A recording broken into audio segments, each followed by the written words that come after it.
Hello, hello, Libra Collective. Kamusta po kayong lahat? Ako po ito si James from James Tarot PH. Ito po ang inyong weekly reading for August 10 to 16. Bagong linggo, ano po naghihintay sa inyo? Alamin natin. But first, mga Libra, ihanda mo na yung isang tanong ha. Kung meron ka pong pangmalakasang one question, hawakan nyo po yan. Sa dulo po atin po yung babasahin. Okay, let's begin. Inhale.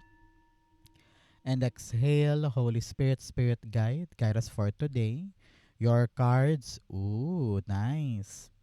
Siya nga pala mga mahal kong Libra, thank you. Sa lahat po ng mga hindi nag-skip ng ads, nagla-like, nag-share, nagko-comment, at patuloy pong sumusuporta sa atin. Every time po na meron tayong libreng reading para sa inyo. So please do not skip your ads ha. Malaking tulong po yan. Hello rin po sa ating mga new subscribers. Hello, hello. Welcome, welcome. Naway nag-enjoy po kayo sa ating weekly reading for you. Okay? So at the bottom, meron kang the Six of Cups. Okay. Sabi dito ng iyong spirit guides, panahon na for you na i-detach ang sarili mo mula sa nakaraan. Kung ano man yung source of pain, struggle, issue, conflict o drama sa nakaraan, hindi ko alam pero nakita ko ng childhood house or ancestral house ninyo or lumang lugar kung saan ka dati nakatira. Kung ano man yung remnants or pain na nanggaling doon, i-let go mo na, Libra. Panahon to for you to rebuild your life. Napakalawak pa ng future mo, yun ang buuin natin, yun ang pagkaabalahan natin. At kung ano man yung nakaraan, pivot tayo. Okay? Pinapakita rin dito na merong regalo sa'yo si universe. May bagong regalo, tanggapin mo. Okay? So, in your core energy, meron kang the lover's card. Unahin ko na muna yung para sa love life. Okay? Dahil marami kayo eh. So, isa-isahin natin. Yung sa mga single Libra dyan, ramdam ko na meron kang mamimit na potential lover from the past. Whether halimbawa sa mall, maglalakad ka, you will meet someone from your past job or past school na parang, huy, kilala kita, parang familiar face mo, parang ganyan. So, someone in your past, nakadaupang palad mo na to before at maaring siya yung padala sa'yo ng lover's energy. So, good luck and congrats. Kaya naman kapag meron nagyaya sa isang reunion, party, or get together, sama ka. Nakita ko na doon mo mamimit itong taong ito. Okay? For others na may karelasyon na, sabi dito, huy, move on na sa past ha. Hindi pwedeng binabalik-balikan yung mga issue nyo sa isa't isa. Okay? But for others, meron talagang regalo sa isang mag-asawa. Mamaya ire-reveal ko. Pero, sige, sabihin ko na. Merong isang couple dyan ang nag-wish talaga ng baby. Ramdam ko dito yung pregnancy energy. So, congratulations in advance. Kasi naman yung naghahangad na yan na magkaroon ng isang bagong regalo para sa relasyon. Congratulations. So, tapos na yung love life aspect. Doon naman sa ibang tao sa inyo, sa ibang Libra na hindi love life ang issue. Sabi dito, panahon na for you na manindigan sa isang choice. Merong isang chance na ibibigay sa'yo na para bagang dapat mong tanggapin, dapat mong makita na, ay, pagkakataon ko to, chance ko to, kukunin ko to. So ito yung linggong yun. No? It's all about your choices, it's all about your paninindigan, it's all about your commitment sa kanya. Kung ano man yung darating na yan. Sabi, kung ano man tong bagay na ito talaga'y kaloob ni universe. Hindi mo to inasahan, hindi mo akalain na, ay siya, ay yan yun, parang ganon. Pero ramdam mo na dapat kong tanggapin, dapat kong yakapin, parang ganon. Okay? Lovers, the Knight of Wands. Yes. Dapat mo talagang sugurin, ipaglaban, walang patumpik-tumpik, walang pagdalawang isip. Sabi mo, sige, nandyan yung passion ko, nandyan yung puso ko, igugora ko to. Parang ganon. Okay? So good luck. Napaka-eventful ng iyong linggong ito. At the background, the world card. Talagang completion, success. Narinig ko na next level ito. Parang papasok ka sa isang bagong portal ng buhay mo. New cycle, new beginning. Away from the past, away from trauma, away from pain. Kaya kung ano naman tong yayakapin mong bagong regalo kay universe, maganda to. At alam kong excited ka na makuha yan. So, mga Libra, ano ba tong exciting na bagay na nais mong makuha? Nais mong maipanalo? Comment mo nga sa baba. Pag-usapan natin para matupad sa'yo. Okay? In the area of what you need to focus on, meron kang Ace of Cups. Kung baby nga itong minamanifest mo sa mga Libra couples dyan, ha, unahin ko muna kayo. Kailangan talaga manalig ka na, akin na to. I believe, I receive, I have faith that it will come to me. Darating. Talagang maiiyak ka na parang, yes, nangyari din. Yes, natupad din. So, congratulations. Ramdam ko talaga na may addition ng bagong ah, parang bata sa pamilya ninyo So, congrats, congrats, congrats.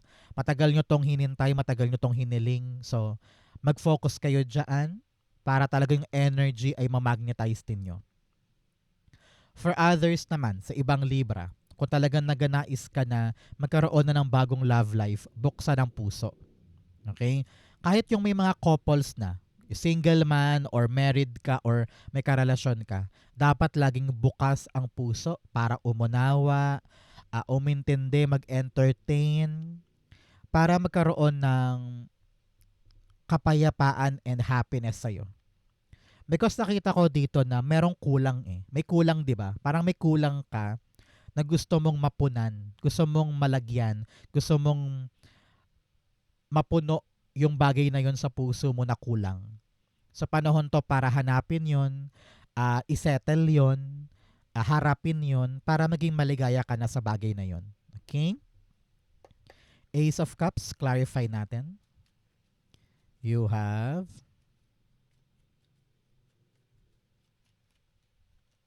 the Three of Pentacles. Okay. Sabi dito ng yung spirit guides, kung ano man tong darating sa buhay mo, you really need to surround yourself with the right people para mapanghawakan siya ng tama. Kasi nakita ko dito na parang baka ma-overwhelm ka by doing this on your own. Na parang, hay, dumating sa akin, nasa kamay ko na, anong gagawin ko. May mga taong aagapay sa'yo, huwag kang malungkot, huwag kang matakot dahil padala sila sa'yo para i-assist ka. Okay? At the bottom, the Page of Swords. Importante din ngayon, Libra, na marami kang alam dyan sa papasok sa'yo. No? Kung ano man tong darating sa'yo na blessing, biyaya, or grasya, kailangan matalino ka ngayon, nagbabasa-basa ka, marami kang pinagtatanungan para lumawak yung isip mo, lumawak yung knowledge mo sa bagay na ito. Para hindi siya mawala, hindi siya masayang, or hindi siya maging komplikado. So these people, feeling ko maalam sila, eksperto sila dyan, or meron silang experience dyan, matutulungan ka nila to guide you on this new thing. Kaya, be open to their help. Okay? So, mga Libra, ano pong ginagawa nyo today while watching this video? Kayo ba'y naglalaba, naliligo, or nakain ng hapunan? Comment below. Meron ka palang 3 and 3. Meron po kayong ancestral love na talagang hanggang ngayon ay ginagabayan ka. So, mamaya magtirik ka ng kandila para sa mga namayapa mong kamag-anak because they still support, love, and guide you. Okay? In the area of what you need, meron kang the 5 of Wands. What you need is to really focus sa mga bagay na kalaban-laban. Tapos, yung mga asungot sa paligid, huwag mo nang pansinin.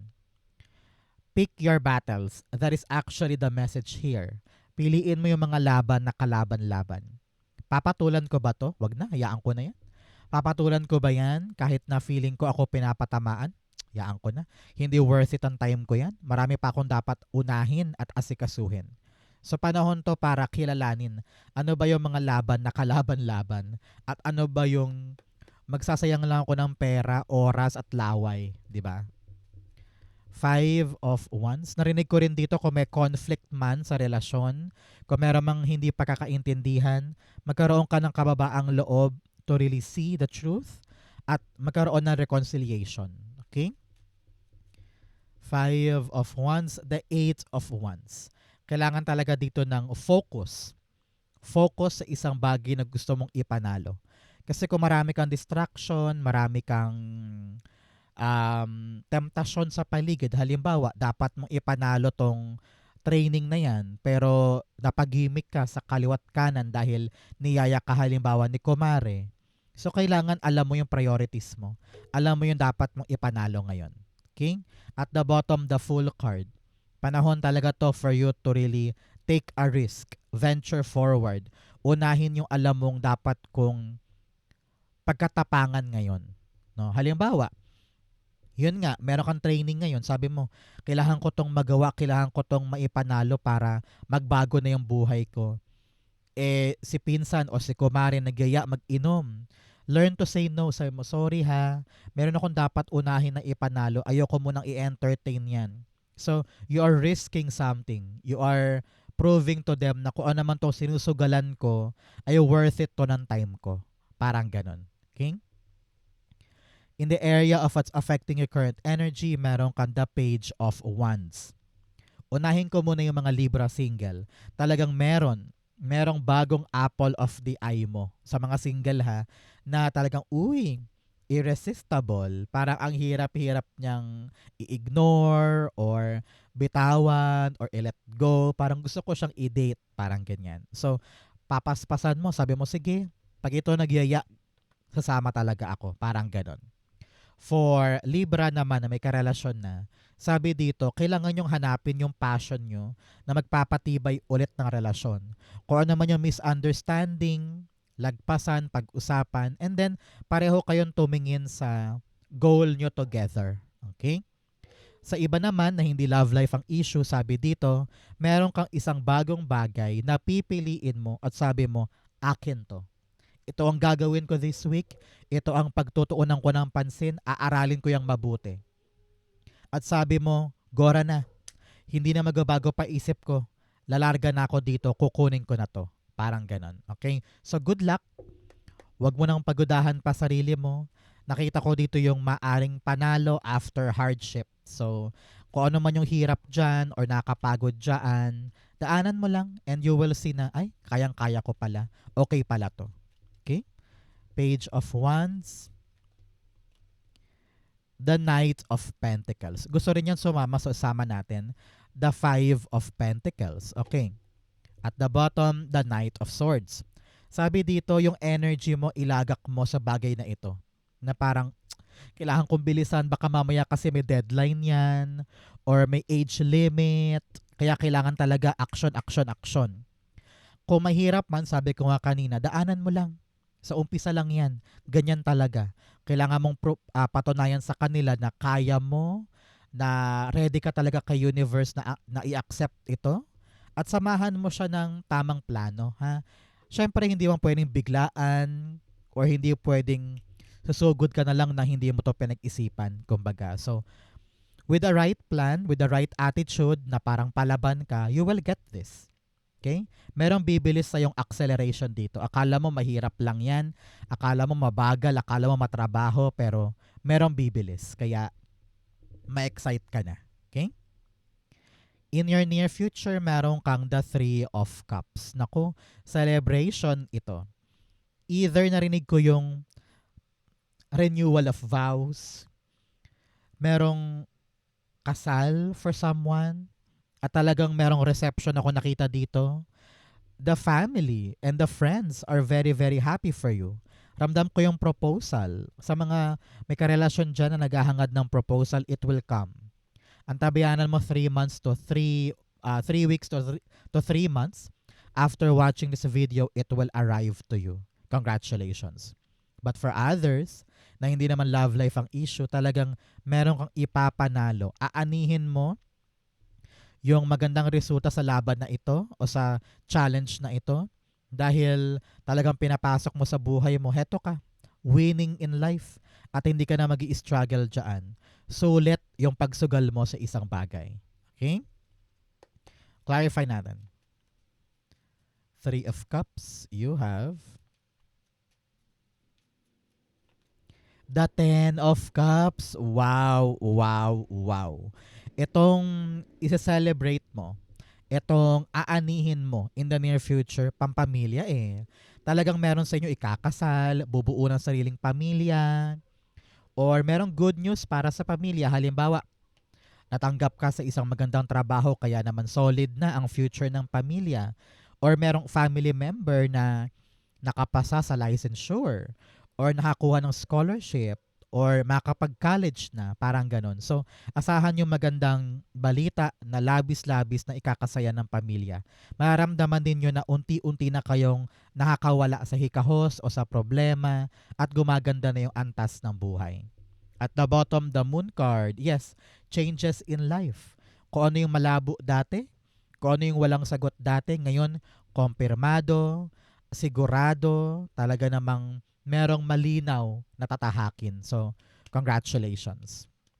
Lahat ng tanong masasagot. Lahat ng wobbly or gumagalaw na bangka, steady. Kasi okay na, relax na. Okay? In your challenge, meron kang the Queen of Swords. Sabi dito, pagliwanagin mo ang isip mo. Meron ka talagang mga katotohanan na dapat mong maintindihan ngayon. Sabi, huwag daw iwasan yung truth. Meron kang mga bagay na ini-ignore. And meron ka ring mga bagay na parang napipilitan ka lang gawin. Okay? Kung ito ay tungkol sa magkarelasyon, unahin ko muna yung mag-partner. Sabi dito, speak up for your mind. Speak up for yourself.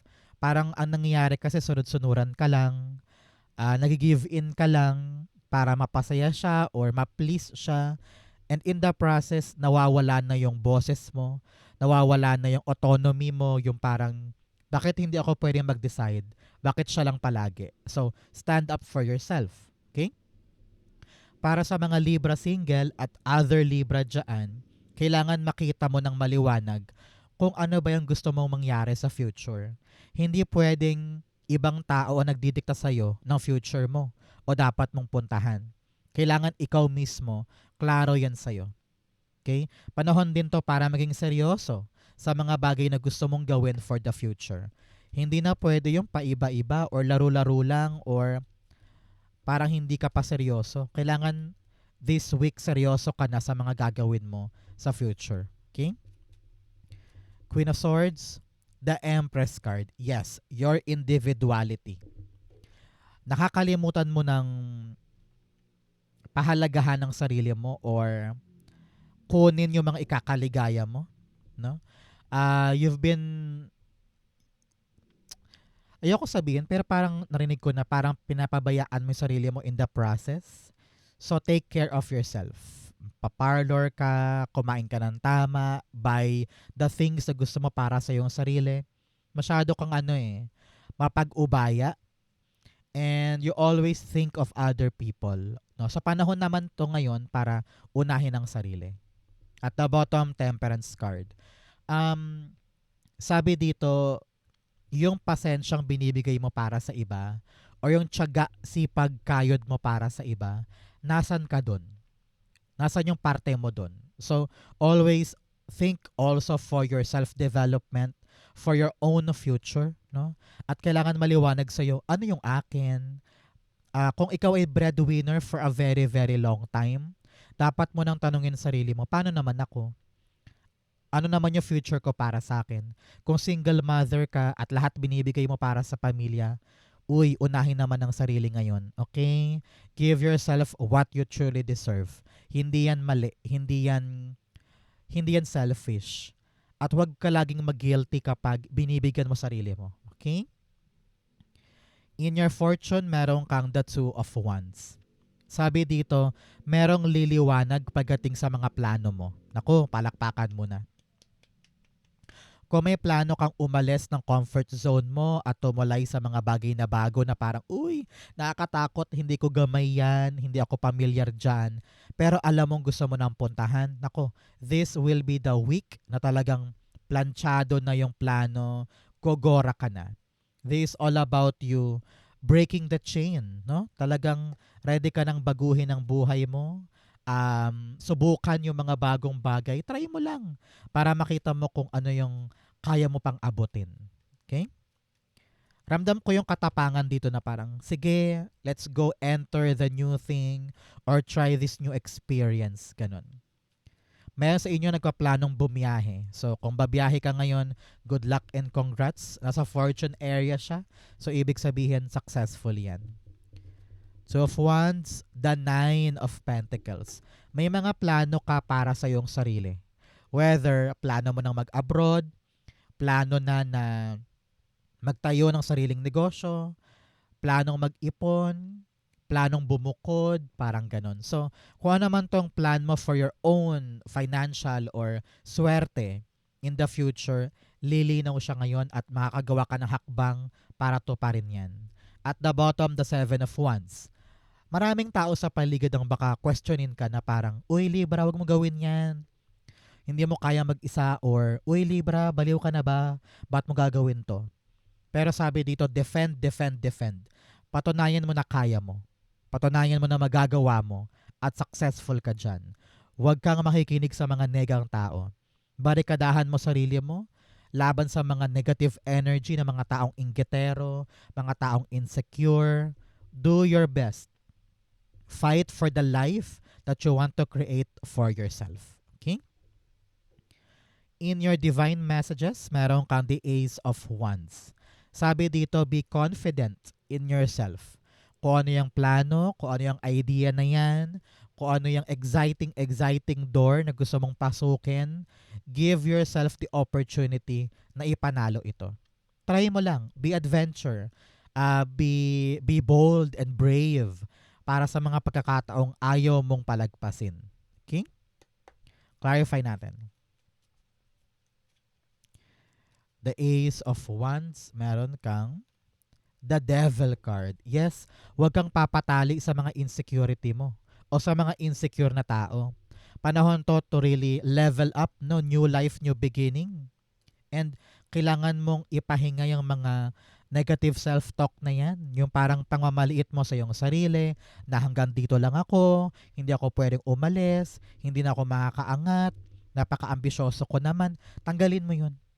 Meron ka pang bagong bagay na pwede mong ipanalo. So, do not chain yourself sa negativity. Trust in God. Dinasal mo rin to eh. Hiniling mo to eh. So, magtiwala ka lang. Gawin mo lang yung makakaya mo. Walang sobra, walang labis. You will gain the freedom from your old life. Okay? Outcome mo yan. Bigyan mo na kita ng fortune cards. You have bagged something important such as a new job or a raise. Congrats. Meron daw pong bagong trabaho or pag-angat sa sweldo. Congratulations. You have rat, someone is working against you behind your back. Sabi ko nga sa inyo, may mga tao sa paligid talagang hindi masaya para sa'yo or hindi ka gusto or ayaw ka mag-succeed. Kailangan talaga barikadahan mong sarili mo against them. Okay? You also have January, mga Libra, meron ba kayong special occasion kapag Enero? Halimbawa, birthday ng kapatid, anak, pamangkin, apo, or asawa, or best friend, o kaya anniversary, no? Kung special po sa inyo on January, ibig sabihin, this reading is for you. Pero kung wala naman po, pagdating ng Enero, meron kang aasahan na magandang bagay. Okay?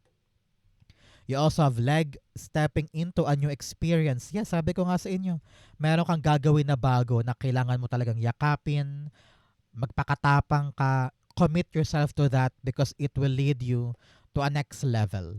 Okay? Ang outcome ni Libra for August 10 to 16, the Star card. Yes. Reaching your goal. Nasa spotlight ka ngayon, no? Ito yung pagkakataon na parang, uy, ikaw naman. Ikaw naman ang papaboran ni universe. Sabi ko nga sa'yo, meron siyang regalo. At yung regalong ito ay papalapit ka ng papalapit sa goal mo. Kaya, be strong, pataasin ang pag-asa sa puso, keep watering or keep doing what you're doing now kasi malapit ka ng matumbok itong biyayang yan. For others, narinig ko dito pagbuti ng kalusugan, pagbuti ng buhay, pagbuti ng negosyo. This is something positive. May magandang mangyayari sa inaasikaso mo ngayon. Okay? Star card, the Eight of Swords. Ayan ka na naman, Libra. Minamaliit mo na naman ang sarili mo. Sabi dito, free. Be free. Palayain ang sarili sa negative self-talk. Kayang-kaya mo tong maabot. Six of Swords. Lalarga ka. Parang, sige na nga, bahala na si Batman. Sige na nga, bahala na si God, gagawin ko na. Kumbaga, ikaw mismo, meron ka ng inisyatibo na kumawala sa mga limitasyon mo. At balak mo nang lumaban ngayon o mariba ngayon para maabot ito. So, congratulations. Okay? Malakas ka, magaling ka, mahusay ka. Laban, laban, laban. Okay? So, Libra, let's go na. So, yung isang tanong, isang sagot. Pumikit ka na dyan. Isipin mo tong one big question mo. Inhale and exhale the answer to your question. The Ten of Swords, the Ace of Pentacles, and the Five of Pentacles. At the bottom, meron kang the Ace of Cups.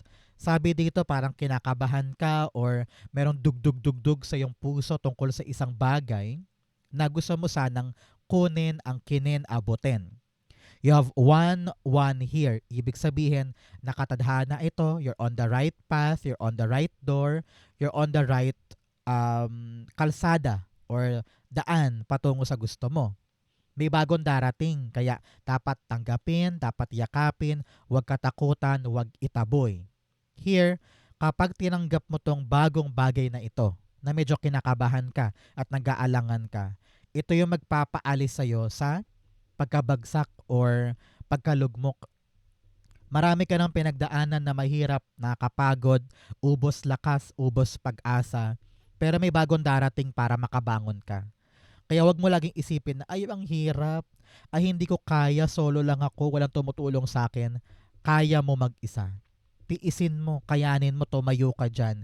Yakapin mo. Dahil ito yung chance mo para magkaroon ng level up.